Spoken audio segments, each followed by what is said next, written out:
frankly, they were terrible. But instead of failing what would be most of you at this point, I have decided that I would like you to rewrite them. I know that's the last thing you want to hear at the end of the semester, but I believe that some of you really want to become writers, and I'm trying to take you seriously. So let's take a look at the original assignment, shall we? Begin with a detailed examination of a poet who made radical choices politically, religiously, and or in their personal life, and how that directly affected their poetry.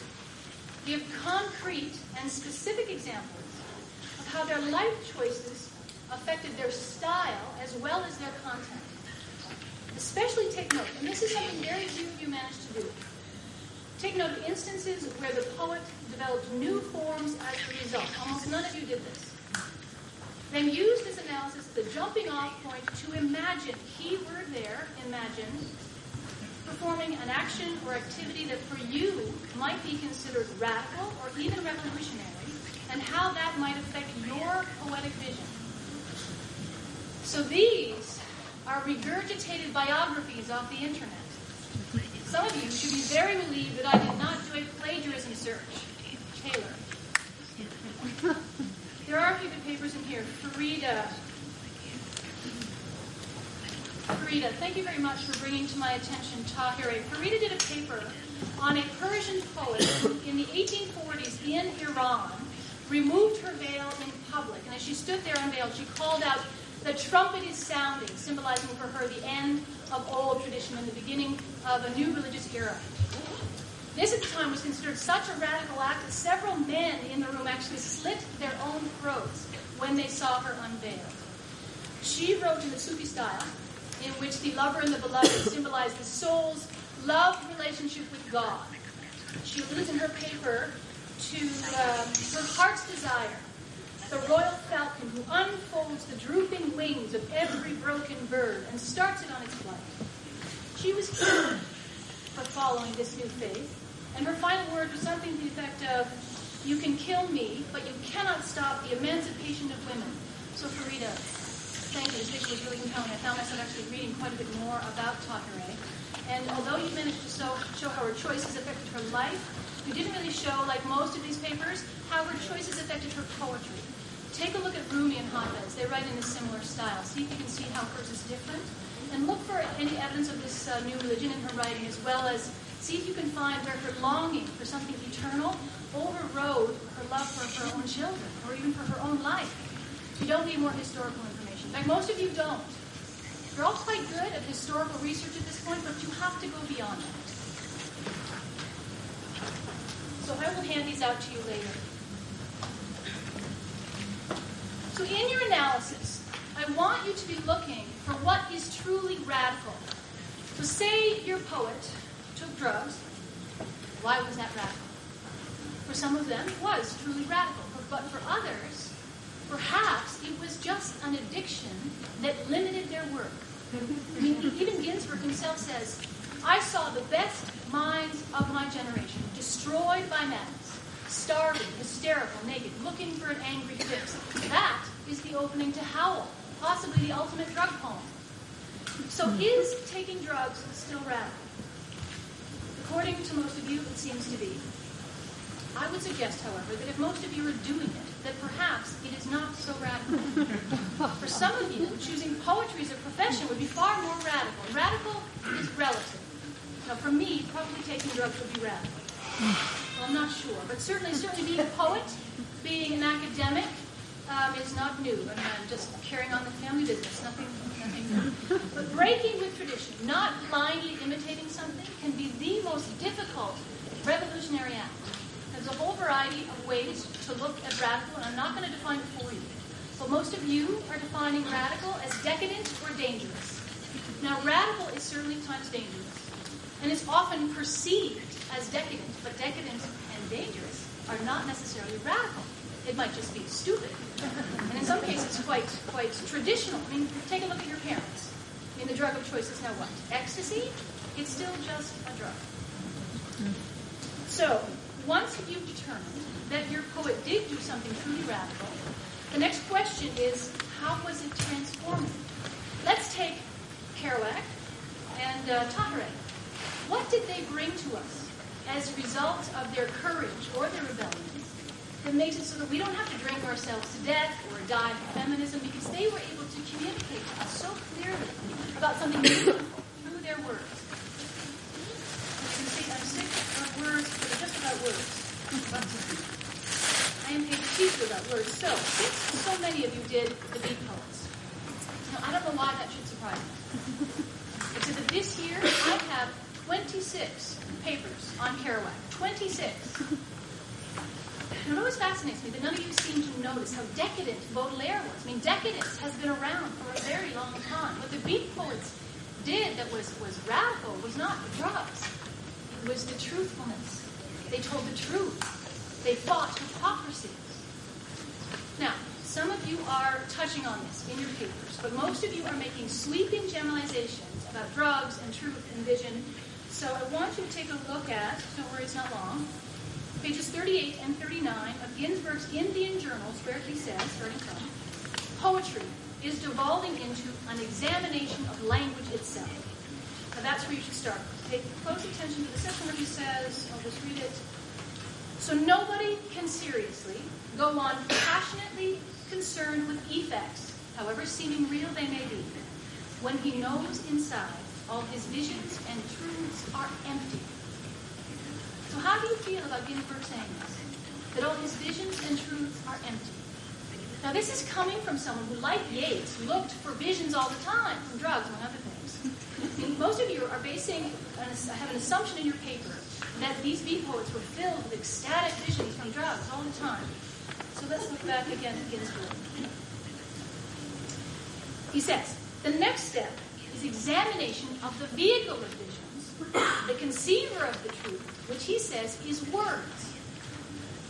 He even goes so far here as to say that we should write poetry about poetry, and calls words the prime material, and says we should eliminate subject matter altogether. So he's saying that words are the vehicle of visions, that words are the conceiver of truth, not drugs. A bit later on he says, as I am fearful of plunging into the feeling and chaos of disintegration through further drug experiences, even Ginsberg was afraid of feeling chaos. Were any of you afraid when you took those drugs? Not one of you in your papers mentions being scared. One of you wrote, and I quote, I got high and it opened me up to new things. What new things? You didn't tell me what new things. What was your vision, your truth? Some of you take 2,000 words to say he was cool, he took drugs, so I did it. I want you to think about these things, especially those of you who did Kerouac, all 26 of you. Several of you, a surprising number, really, and perhaps this is my fault, associate Artaud with the Beat Poets. He was not a Beat Poet. I can understand the association, but how exactly? In a sense, Artaud could be seen as having the opposite vision of what I've just shared here from Ginsberg. And those of you, do you remember Artaud?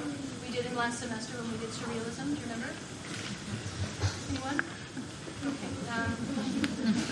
Artaud claimed that our lives lack magic because we observe our acts, what we do, and we get lost in their imagined form or how we would describe those acts, rather than being impelled by their real force and energy. He felt strongly that this was the beginning of our belief that we created the supernatural, or God, because we believe that the thought version of, say, God or love is its actuality. The thought version, we're supposed to say the word God, the word love, and that we have begun to live life through these thoughts, these forms, these words, rather than being in fire of the fragility of the actual fluctuating energy that is life, feeling, chaos.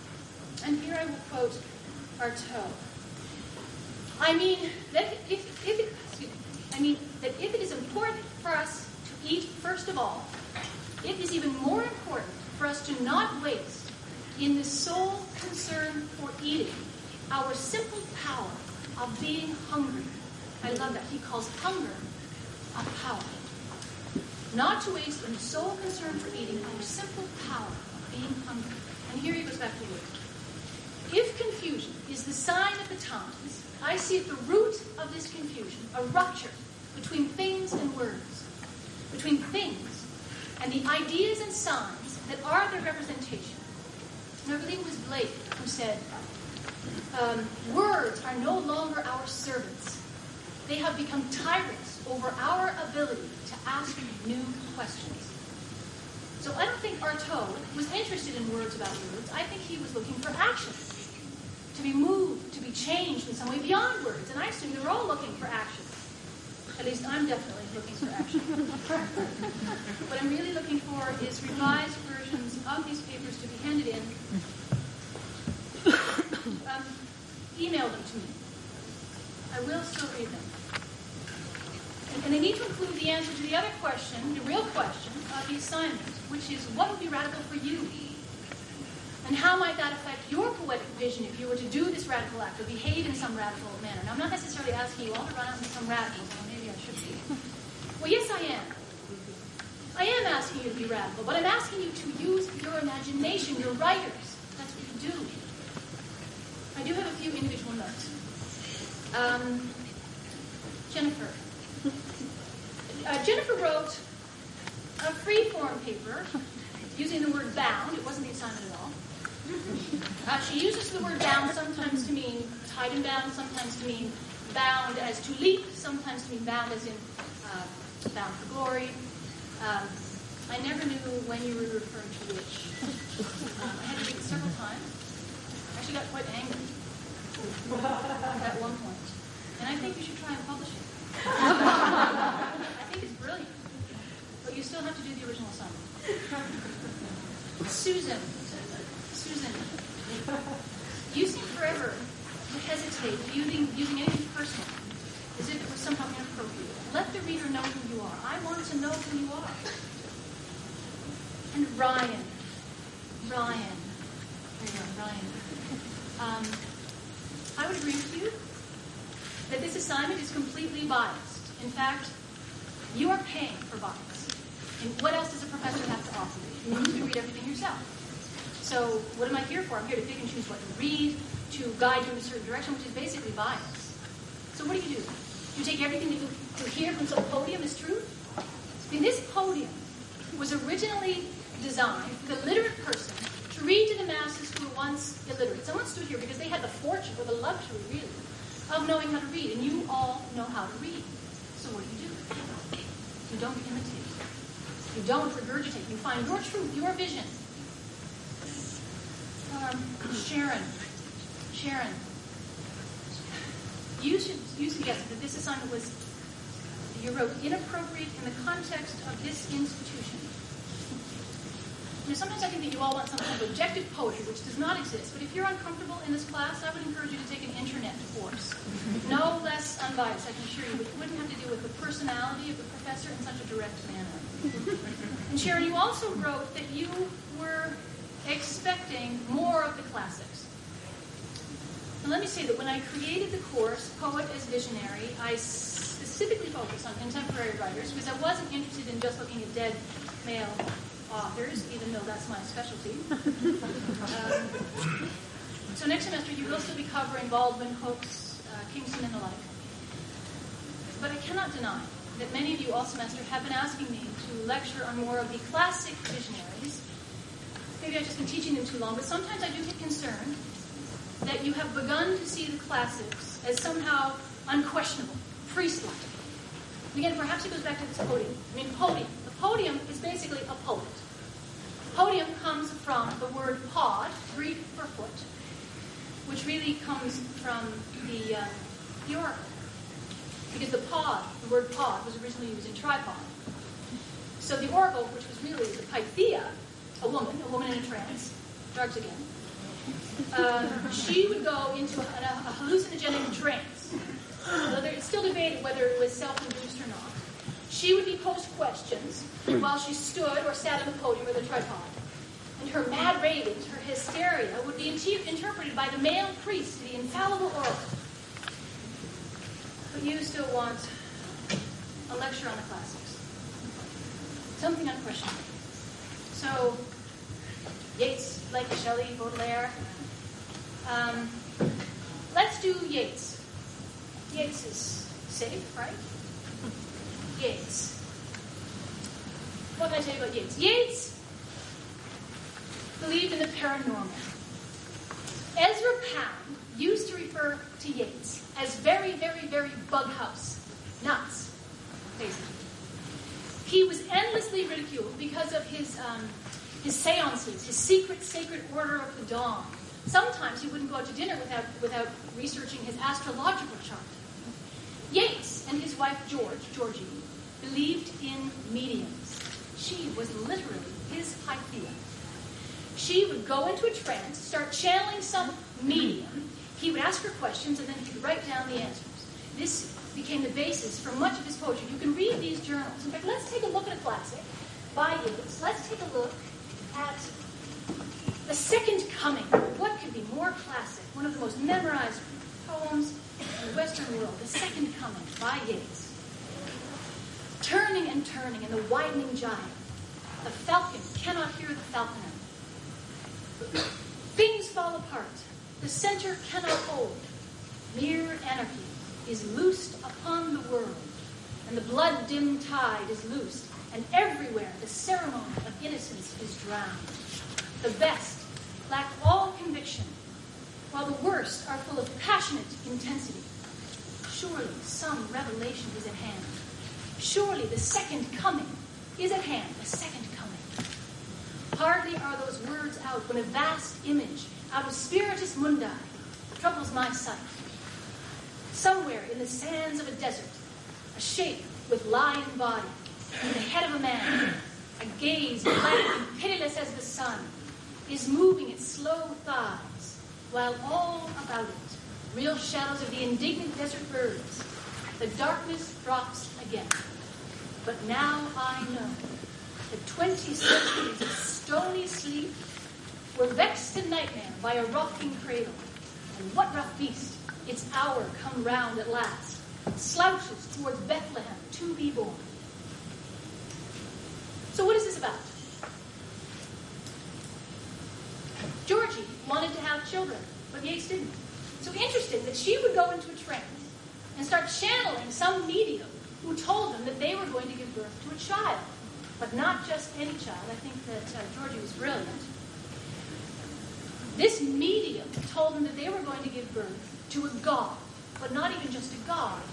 The rebirth of an avatar, the second coming.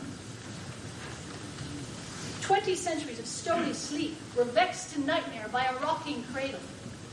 I don't think that Yeats was looking forward to trying to write with a crying baby in the house.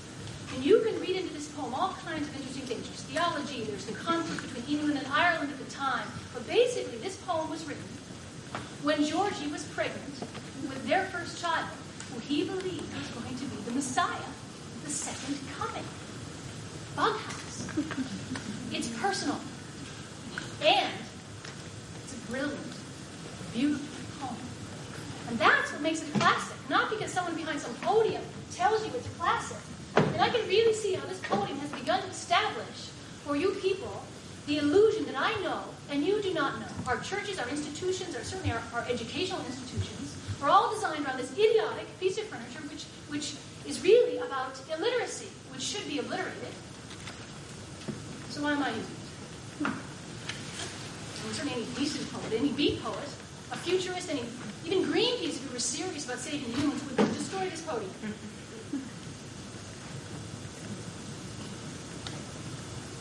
So I will now, in the spirit of Artaud, perform a deliberate act of property violence. No, vandalism, political vandalism.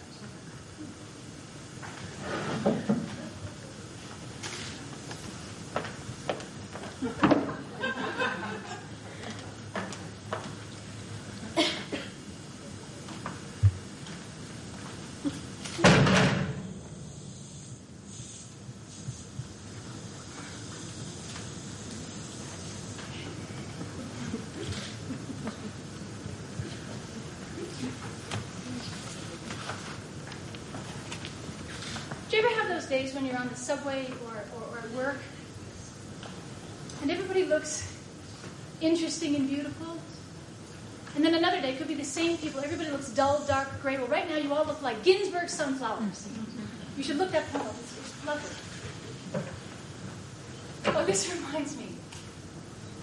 Now, that was a radical act. This reminds me, I was on the subway in Boston when I was going to Harvard, and I was on the Green Line. And the driver of the subway was calling out the names of the stops. But if the name of the stop was, say, Arlington Station, he would lilt his voice or prolong a vowel. So it would be Arlington. No. It was Copley Square. It would be Copley Square. We were all laughing together. We were looking at each other. He made us look at each other. I don't remember anything else about that day. I don't remember where I was going, what I was writing, who I was in love with, but I can remember Arlington Station. And I can see the faces of the people on that subway.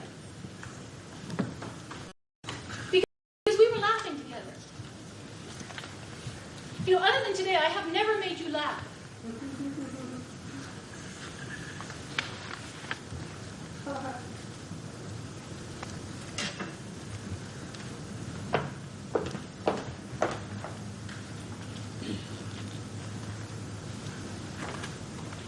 Andy, I don't know how I know this, and this is probably just some crazy wild metaphor, and I shouldn't be saying this, but Andy, your father runs his own business. I don't know how I know this. You're going to give up writing and take over your father's business because that's what you think he wants you to do, and you love him. You're going to resent him terribly for this, and over time, you're going to slowly begin to make him feel small, even what's the word? Incompetent. Oh, I hate that word. He's going to stop talking, not just to you, but to anyone, and he's going to die. He's going to die young, too young. And this is what I keep seeing. I keep seeing you going through his things, and you find this box. It's so old, it's yellow, and it's got a red wavy line across the top. And inside this box, it's filled with his unfinished plays, poems, short stories. He was a writer. And then I see you holding this book. It's Dickens. It's one of his books. It's filled with his notes in the margins. I see you holding this book, and I see you weeping, and then I see you begin to write again. I hope. Oh, that was inappropriate. But I have this poem that I have been meaning to give you.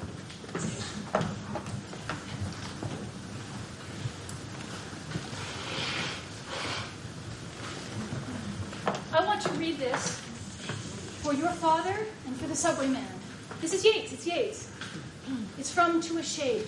A man of your own passionate, serving kind who had brought in his full hands what had they only known, had given their children's children loftier thought, sweeter emotion working in their veins like gentle blood, who had brought in his full hands what had they only known, had given their children's children loftier thought, sweeter emotion working in their veins like gentle blood.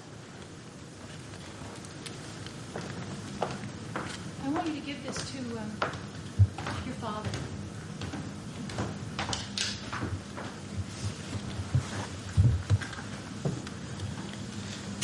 Oh, but if you have that one, you need the other one. So that one goes with that one. It's also Yeats.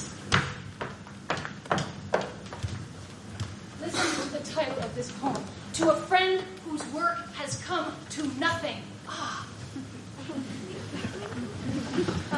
Andy, don't ask him about the box. He'll just deny it. Look for it. It's in something else, a bigger box, cardboard. There's not much else in the box. I think maybe a quilt. It's been moved recently, either from an attic or to an attic. It's not with the book. To a friend whose work has come to nothing. The rest of you will have to look that one up.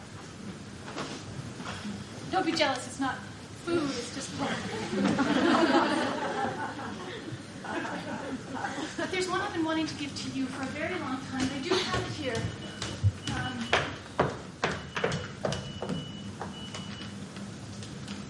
This is a lovely... Oh, here I go again.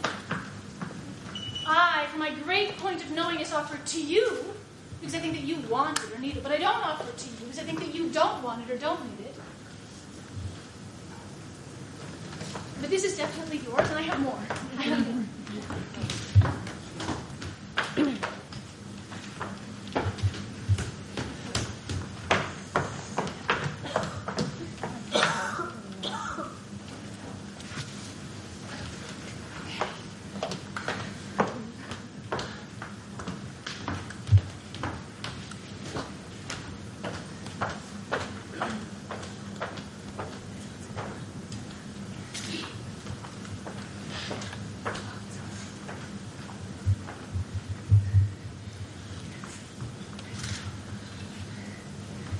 This one's tough.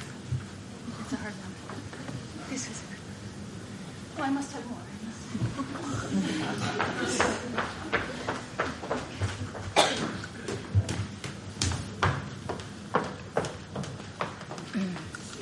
Oh my gosh. This has been in my bag. For years, my daughter gave this to me. Do you remember these? I have a terrible time making decisions, and my daughter hates it about me. I was paralyzed around some simple decision, and she handed this to me and said, "Here, Mom, maybe this will help. It's called a fortune teller. You ask it questions." She insisted that I keep it in my bag in case I was ever stuck with a decision. And now she hates me.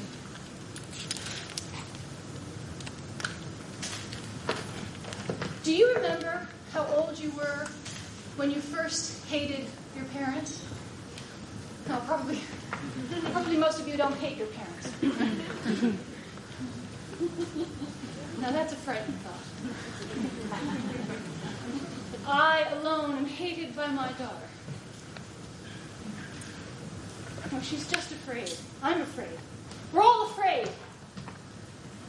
Do we have real reason to be afraid? Because it is good to be afraid, but not too afraid. We covered that poet and that poem, Mary Oliver, because it is good to be afraid, but not too afraid. I walk carefully, and I do walk carefully, but do I walk carefully because I'm wise? Or because, like Baudelaire says, now here is a radical poem, if rape, the knife, arson, and poison have not yet woven with their pleasing patterns the banal canvas of our pitiful fate, it is because our soul, alas, is not bold enough. I should just run out and... But I am not mad. I am not mad yet. Oh, you know, I have a poem about this very moment. I have known most of you for 2 years, and you don't know that I have a daughter, and I've never read you my poetry, okay?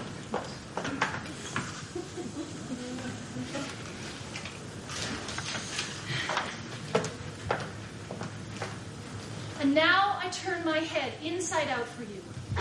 I play the madman for your entertainment and edification. I spire and float on this sea of changing voices.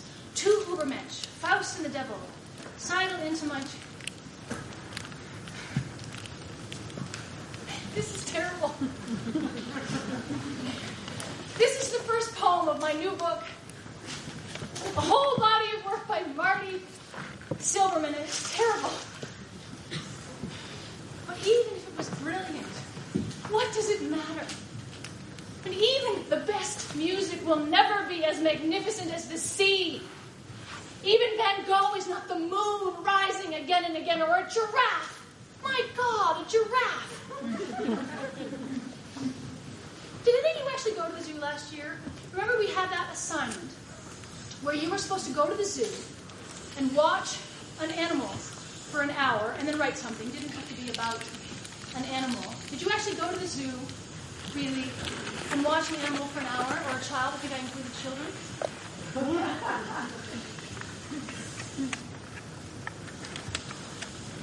No, I didn't.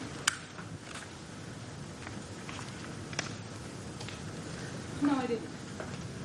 It never occurred to me that watching a child would be...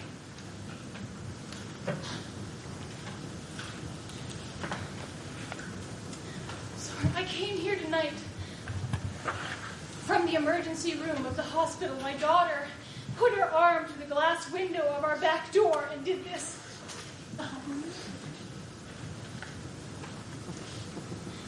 She's okay, well, physically. She's okay. She's with her dad. Right now, they seem to get along.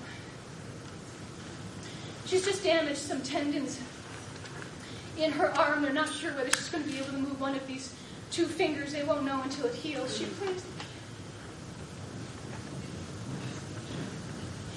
did it on purpose. She was mad at me. Leave me alone, Mom. I was trying to get her to go to school. Whether this is just being 14 or she's adopted. They handed her to me at 8 months, underweight even then, and they said her name is Sylvia.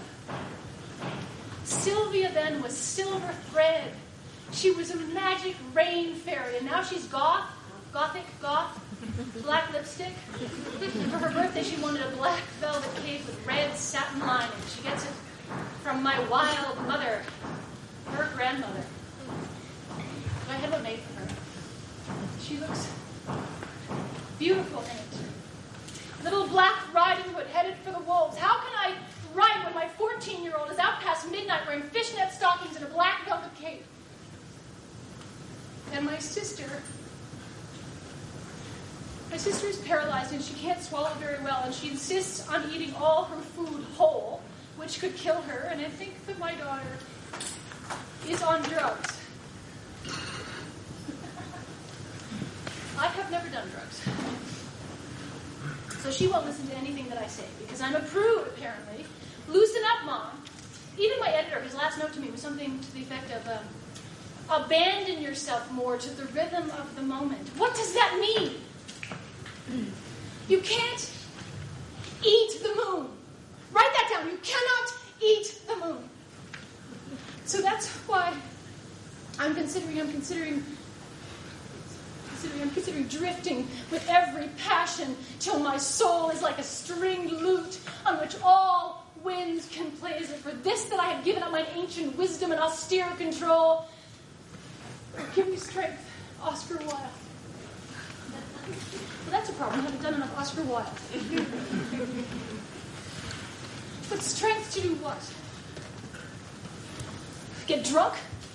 Do Benzedrine in the desert for days? I have no veil to remove. And if I were to get drunk, what would I be looking for? A vision? I don't want to see a vision. I want more and more. Oh, God, maybe I just want more. No, I don't want more. I want less. Less email, less shopping, less dinner parties. Kerouac didn't have to give dinner parties. Kerouac didn't drive from club to club looking for his underage anorexic daughter. But she's just rebelling. She's finding herself. And I feel dead inside. And she knows that, and she's rejecting that, and I'm glad. I never rebelled. And now it's too late. Men do it all the time. They walk out on their kids, their wives. If I do it, I'm some kind of Medea. I do want rebellion. But I don't want destruction. I want to do my Jack Kerouac thing without dismembering my life. And I'm not interested in suicide. Besides, you know what? I can't commit suicide. I am a female writer, a poet. It would be unoriginal. Worse, it would be cliché. But I can't help Sylvia like this, not like this, and I have to find my heart's desire, my falcon. So that is why I'm considering leaving my job, which I think I made a really good start at today, leaving my husband and leaving my daughter. Oh, can we pretend for a moment that I don't have a daughter? Does that work? Can you do that? If I was drunk, I could do that, but I know that doesn't work. But I am longing for something eternal, and I'm going to walk out of my life, and I'm going to go to southern Utah, and I'm going to walk. That's my big rebellion. Days of walking.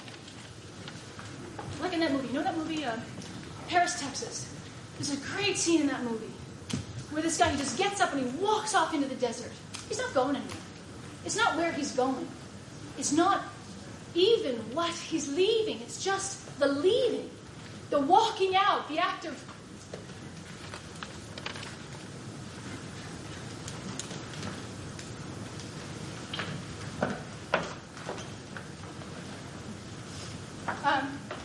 I made you... That's a lie. I tried to make you some cookies. They turned out really badly, and I bought you. These are for you.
Has anybody got a cigarette?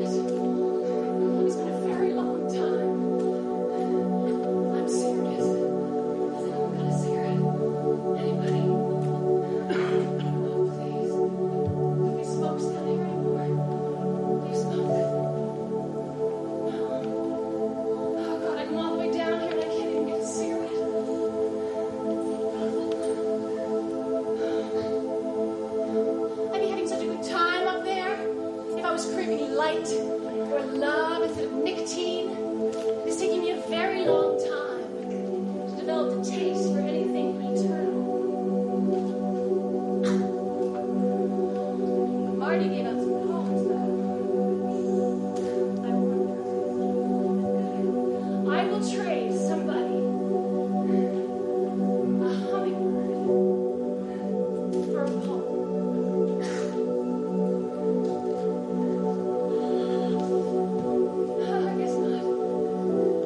know what Marty should do. I should be able to tell the future. I do know that you are all going to die. I don't know when. And I don't know how well you are using the fuel of your own mortality. But I do know that you are going to die. But I have something to tell you, but you're not going to believe me. Death is absolutely imaginary. See, you don't believe me. Okay, so I can't tell the future, and I don't know what Marty should do, but I do know that if Marty goes to Utah, she's going to sit on a mesa, and she is going to wait for what? Some kind of mystical guidance I can't choose for her. I don't even know what she should do. Which is why I'm here. What would you do if you were Marty? Cookies. I have 3 kinds of cookies. I have full moons, crescent moons, and dark moons. If you choose a full moon, it tells me that if you were Marty, you would stay. If you choose a crescent moon, it tells me that you are undecided, paralyzed. And you know what Jesus says about that? Because thou art lukewarm, neither cold nor hot, I will spew thee out of my mouth. I'm dead, I'm supposed to toss around scriptural references. If you choose a dark moon, it means that if you were Marty, you would go to Utah. But not just for some short vacation on and off. After all, how long do you think it takes to find your heart's desire? A couple weeks? A year? 100 years? Try 100,000 years.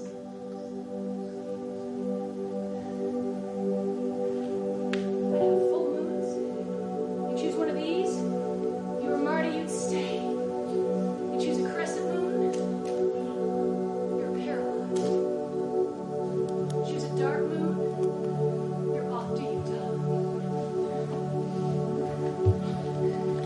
Don't worry, they're just cookies.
or would choose a full moon?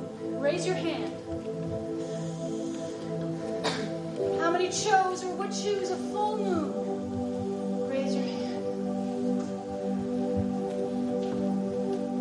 How many chose or would choose a dark moon? A dark moon. How many chose or would choose a crescent moon?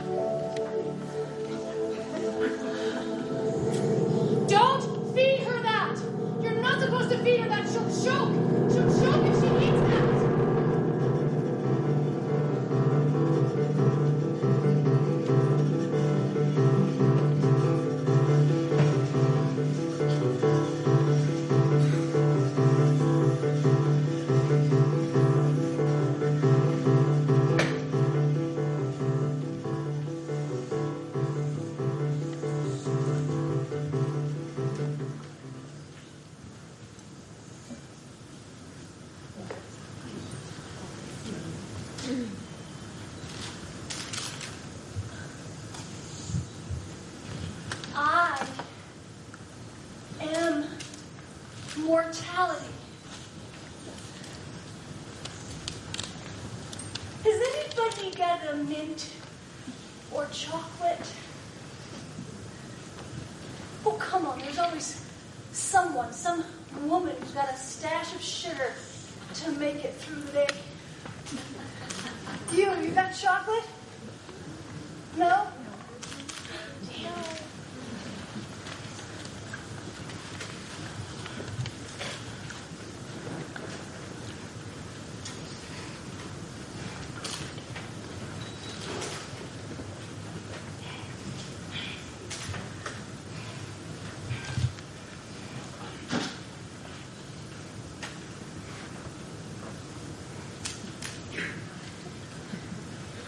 I have dissolved before my time.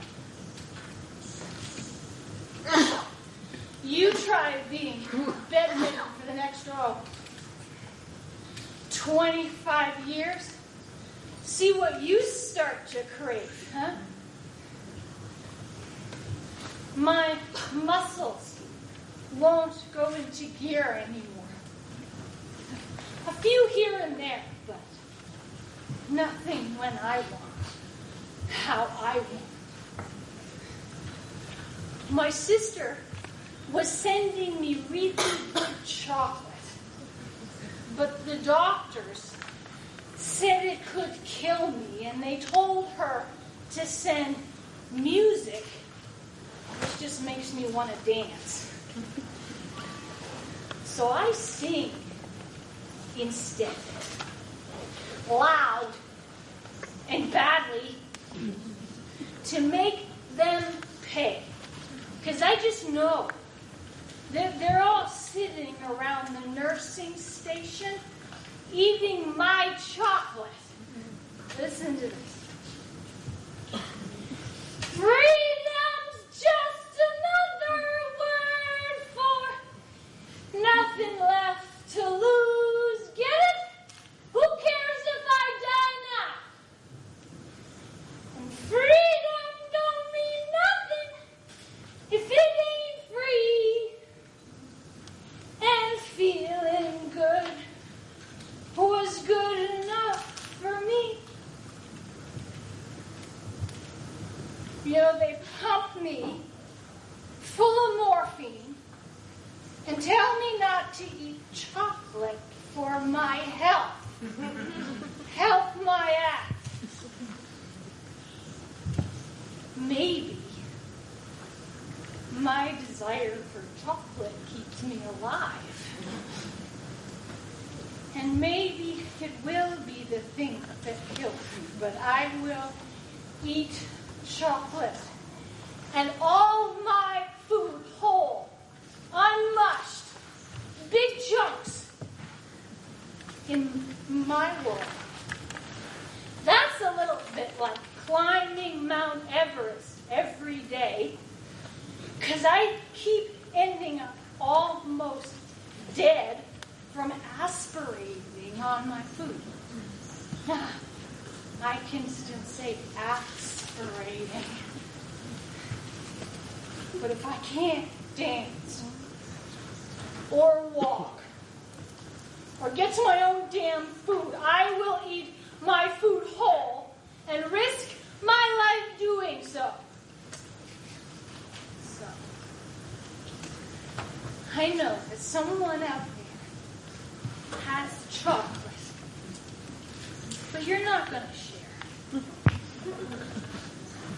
Because it is your special little comfort. It doesn't last, you know. That comfort, give it up while you can, or it will haunt you for eternity.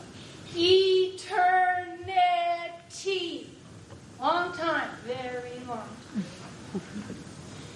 And when you are, say, paralyzed for life, it will be longer. You will crave everything. Everything. Think about that. Everything. So,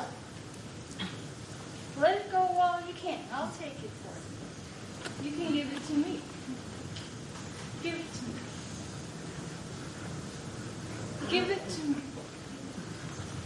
Give it to me!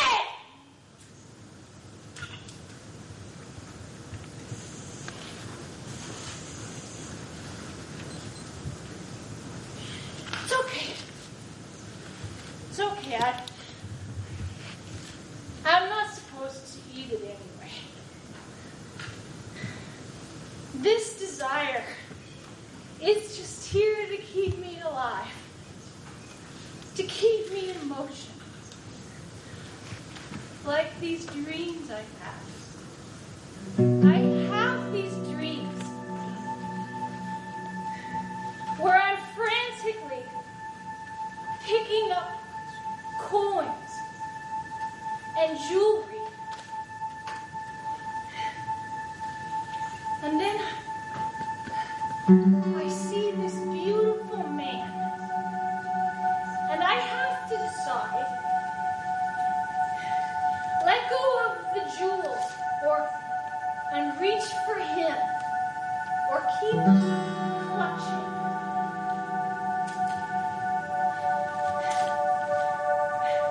And then I have the man,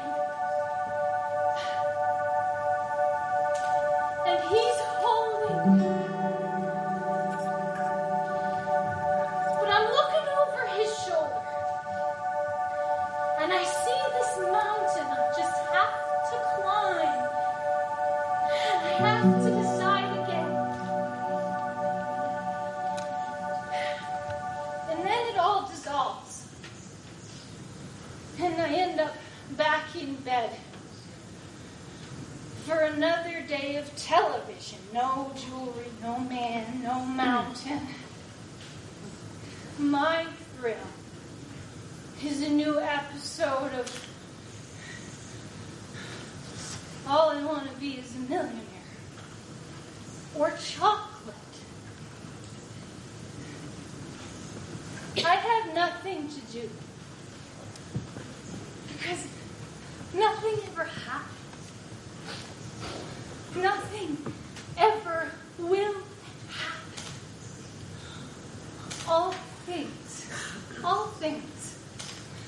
are empty light.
Torrents of angels, what can I do?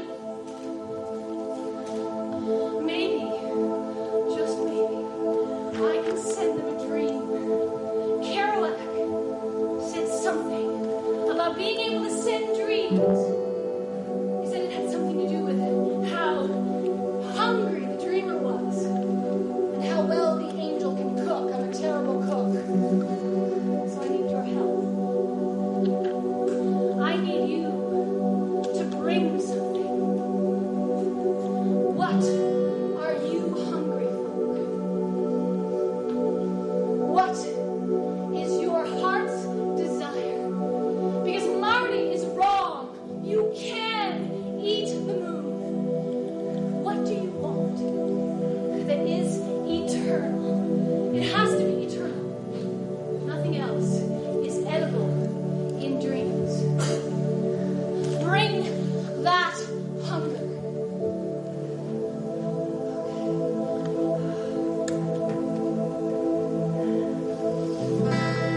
Marty, Catherine, dream of me. Dream of your mother. I am in a new place that is hard to describe. It is incredibly beautiful. Where you are now has been created by all things being pulled apart into opposites, up, down, good, evil, past, future. And what you call paradise or heaven is where all of that is put back together.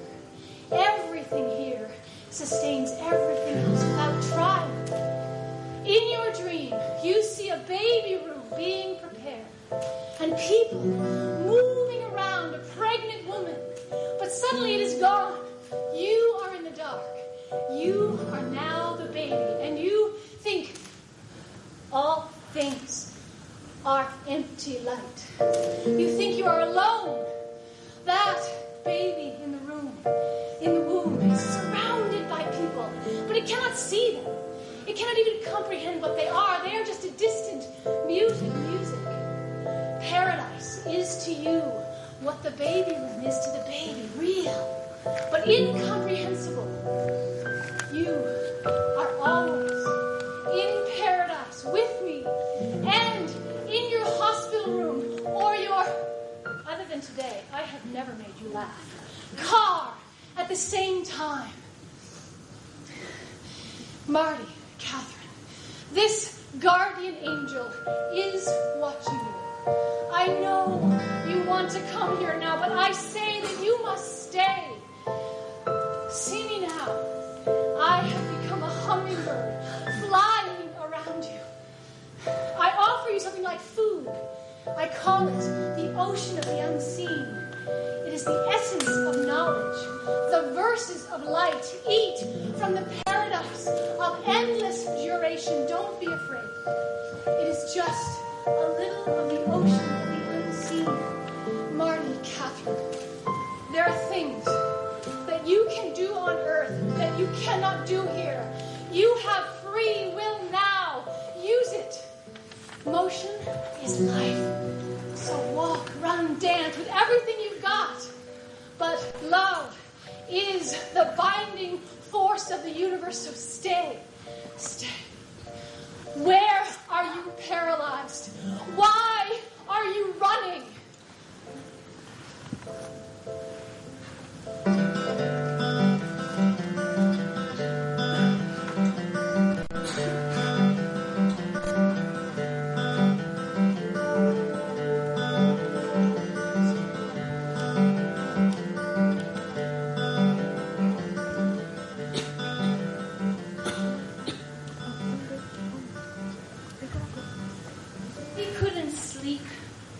Because there was a whole flock of crows in the tree above them, and they were noisy, and there was a hummingbird flying around the tent.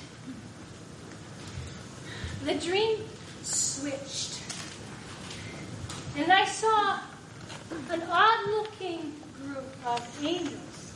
No, they were crows. No, the angels were the crows. Jack Kerouac was one of them. Janice Joplin, Oscar Wilde, all crows. Kerouac said, "Look, she's circling the tent." My mother was the hummingbird. Marty could hear something buzzing. The she kept opening up the flap of the tent to see what it was. Finally, she got up and she went for a walk. And the hummingbird followed. It landed on her shoulder, but she didn't know what it was. So she hit it. She hit it hard. And Kerouac said, "Oh my God, I think she killed her." But just then, the hummingbird exploded inside of Marty's heart like 100,000 shards of prismed light. It was so beautiful, but it looked painful. And then I could see the inside of my own heart. And there was a sort of crystal, holographic version of the hummingbird flying around inside my heart. Marty woke up slowly. To show her the dead hummingbird, they buried it. Together, they were both weeping. And then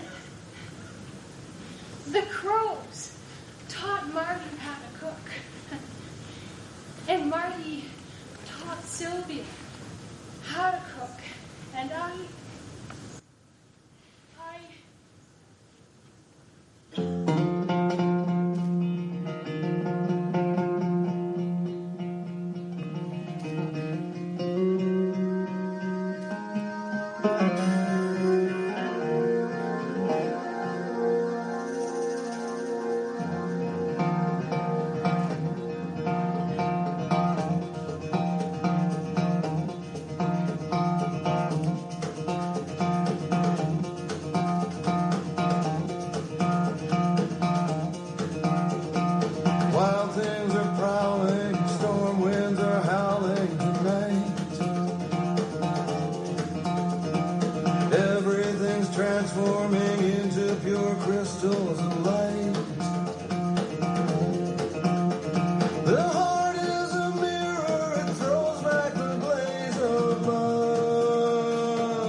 Sipping wine with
Lightning's a kiss that lands hard on the horns of the sky. Something uncoils at the base of my spine and I cry.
Call upon Madam Carol Bijou to come on stage, please.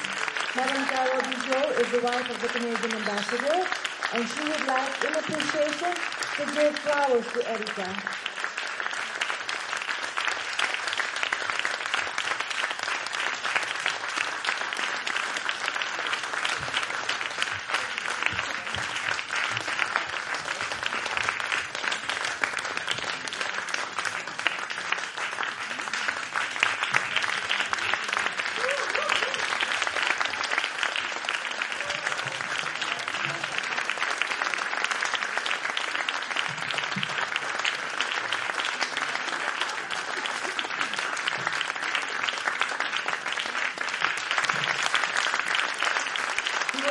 To call upon Ratna Sarumpaet, the program director of the conference, to hand flowers as well to Erika.